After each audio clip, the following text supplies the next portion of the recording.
Is your mechanic scamming you by doing a free inspection?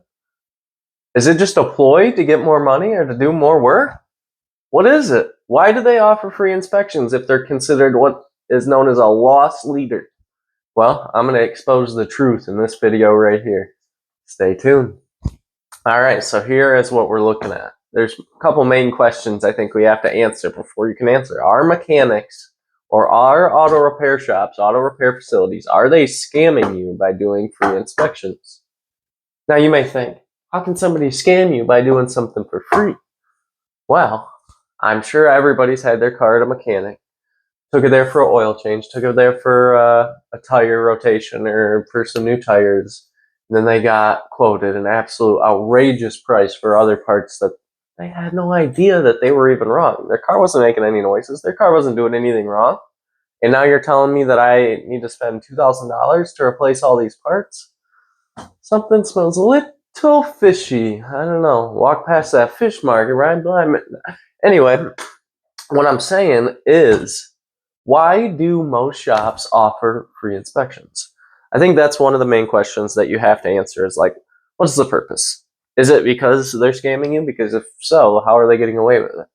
Or is it because all auto repair shops are just great people and they're all great business owners and they just really want to take care of you? Or is there something a little bit more realistic that makes sense in the middle? So, for me, myself, I'm a mechanic. I love inspections. I love that we're moving to the digital age to where it's digital inspection, because as a mechanic, I don't get much interaction between the customer and myself. You know, I work on your car. I relay the information to my service writer, who then relays it to you. And if it's something that you need me to explain to you, then, you know, obviously I'll do that. But that's really the only time I get to interact with a customer besides the inspection. In digital inspections, if I'm taking pictures, if I'm putting in my notes, that's all going to get emailed to you.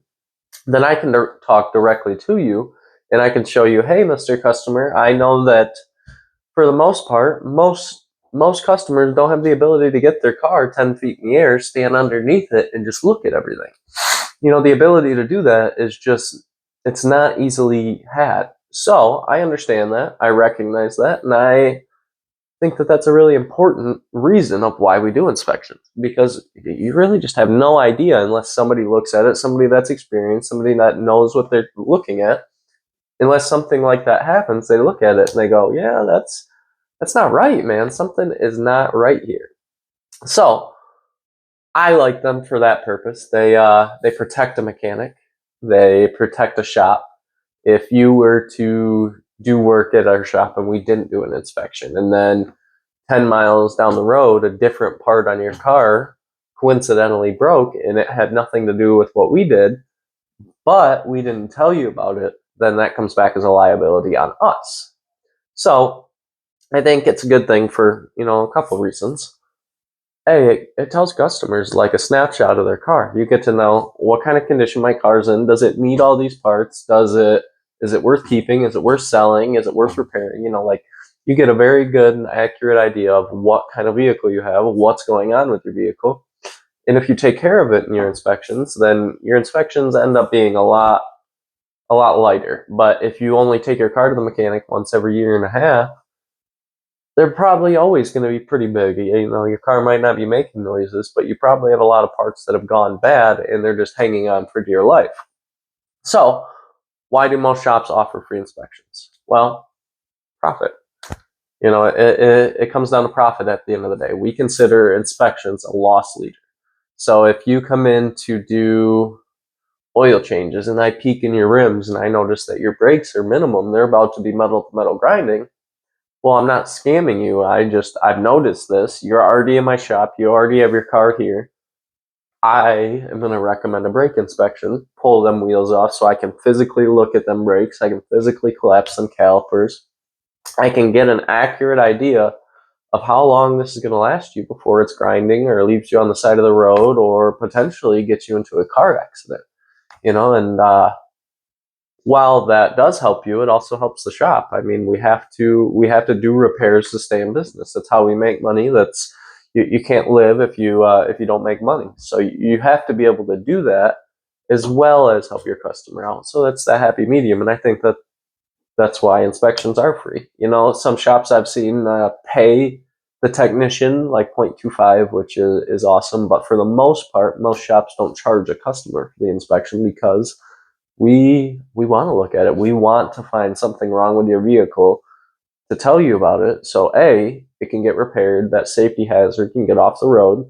It's not going to injure you. It's not going to injure somebody else. But B, so we can get paid for repairing it. That's also for sure part of it.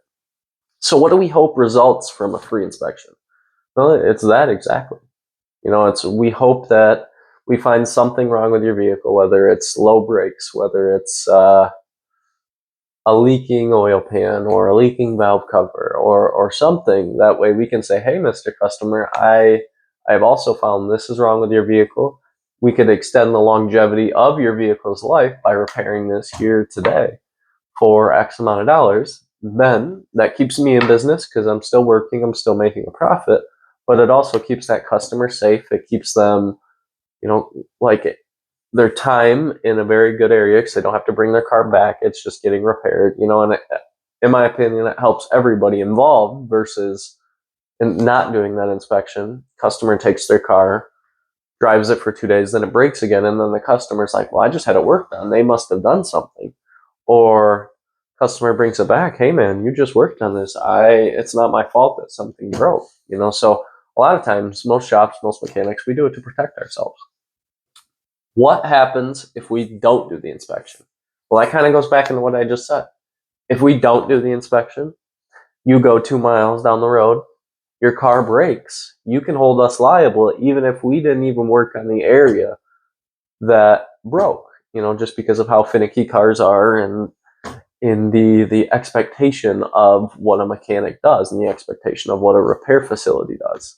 So we have to legally to not only cover ourselves, but to also save your life. I mean, cars, when they break and you're going 75 miles an hour down the expressway, can cause some very horrific accidents and can end your life. So I know personally I've never met a mechanic that wants to see an accident happen. They all want to prevent it. That's like one of our number one goals is to prevent accidents. So yeah, I know that is a big part of it for most of us as far as inspection goes as well. Are the problems we list with your vehicle legitimate? I know that's the main question. Like, okay, I get it. You have an inspection. You guys got to make a profit. You guys got to be able to do work to stay in business. I get all of that.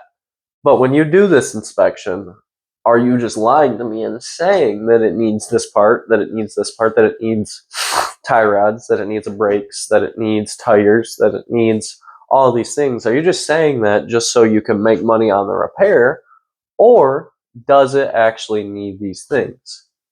In my professional experience, I have never seen the latter. I've never seen it to where a mechanic or a shop recommends a part that is not bad.